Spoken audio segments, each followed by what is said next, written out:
नमस्कार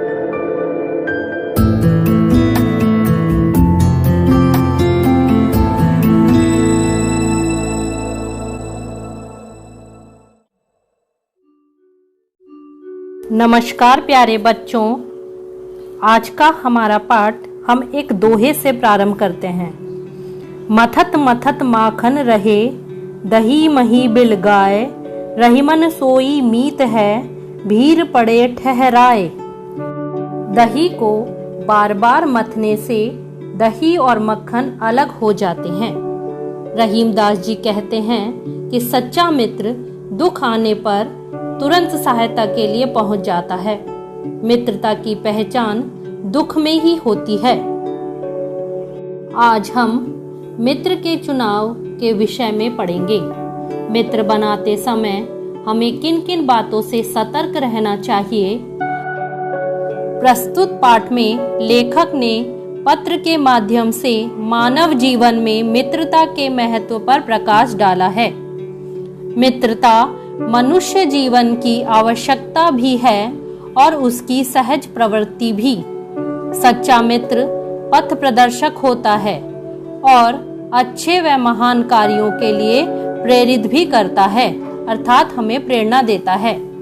अतः मित्र के चुनाव में सतर्कता बहुत आवश्यक है। मित्र बनाने में धीरे रहना चाहिए और बदलने में और भी धीरे, यानी सोच समझकर मित्र बनाए जाने चाहिए। मित्र बनाने में शीघ्रता कभी न करें।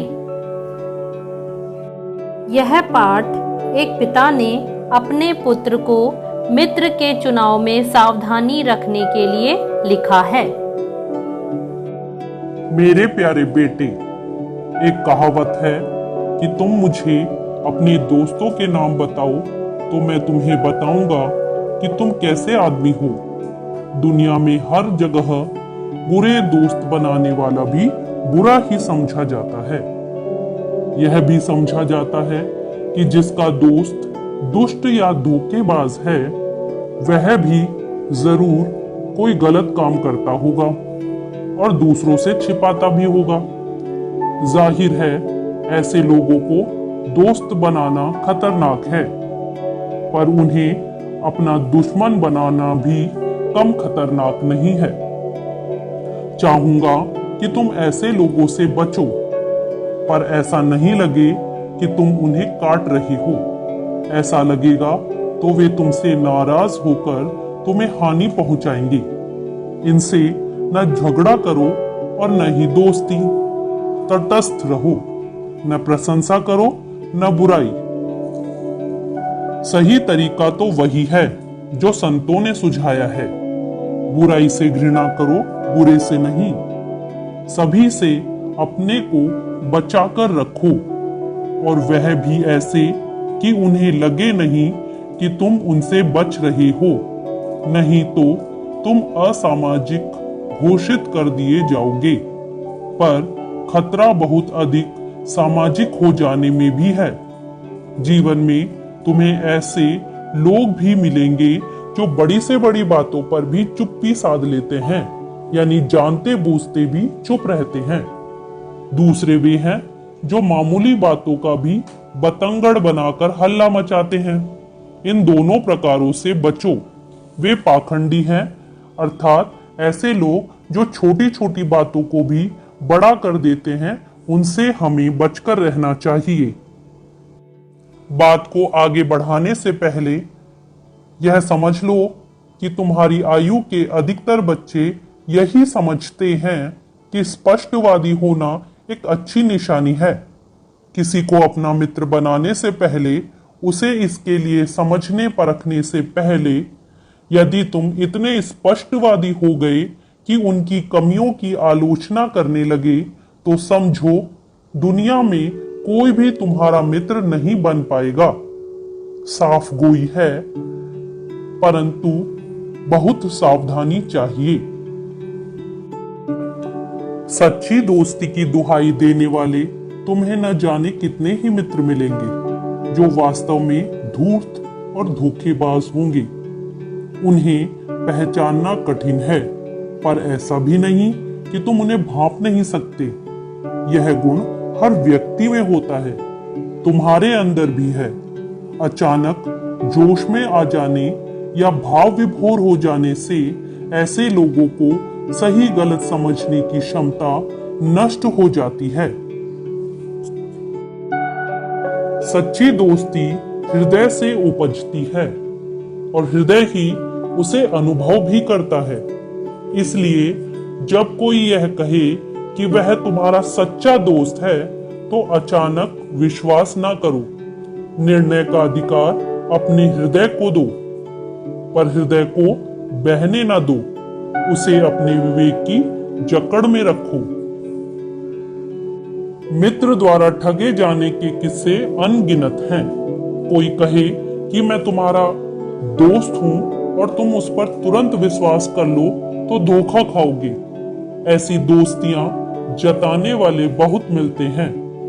ऐसे लोगों से नरमी से किंतु अविश्वास के साथ पेश आओ।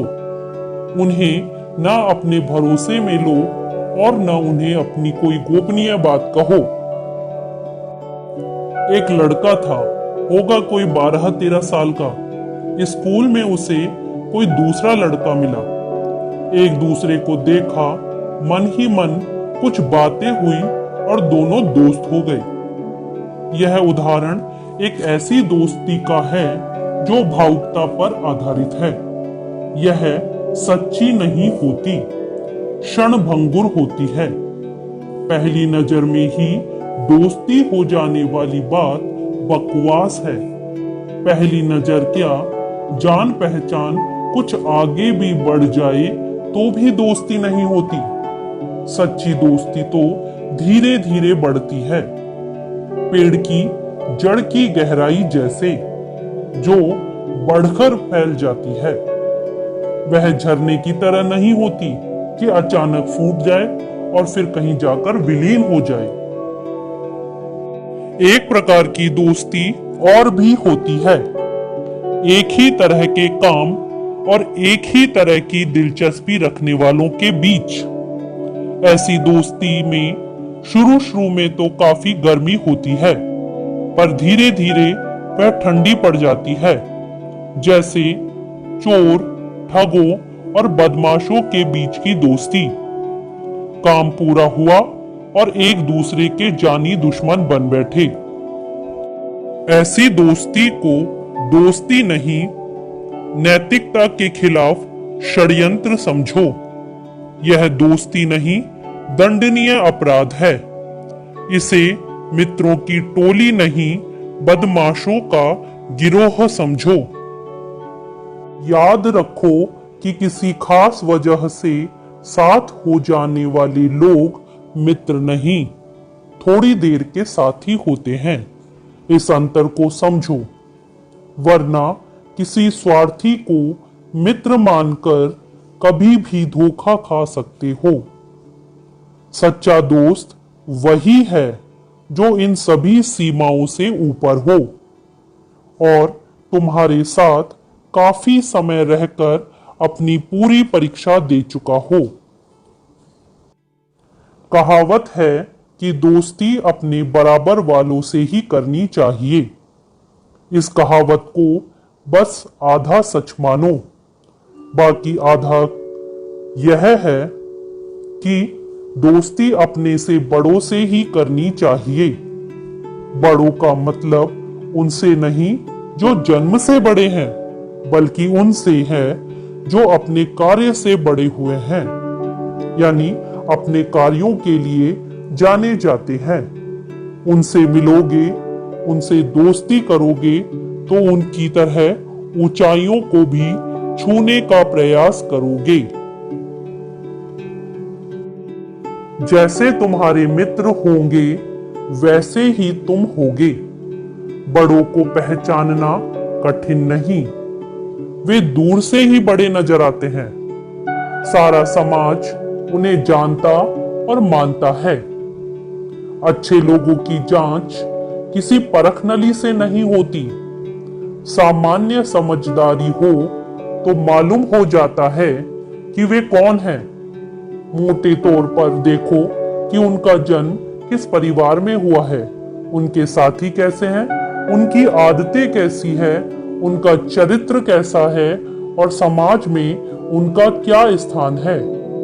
यह भी देखो कि उनके परिवार में भी किसी को कोई बड़ा पद, उपाधि या सम्मान मिला है या नहीं, या किसी ने कला, विज्ञान, साहित्य या संगीत के क्षेत्रों में नाम कमाया है या नहीं।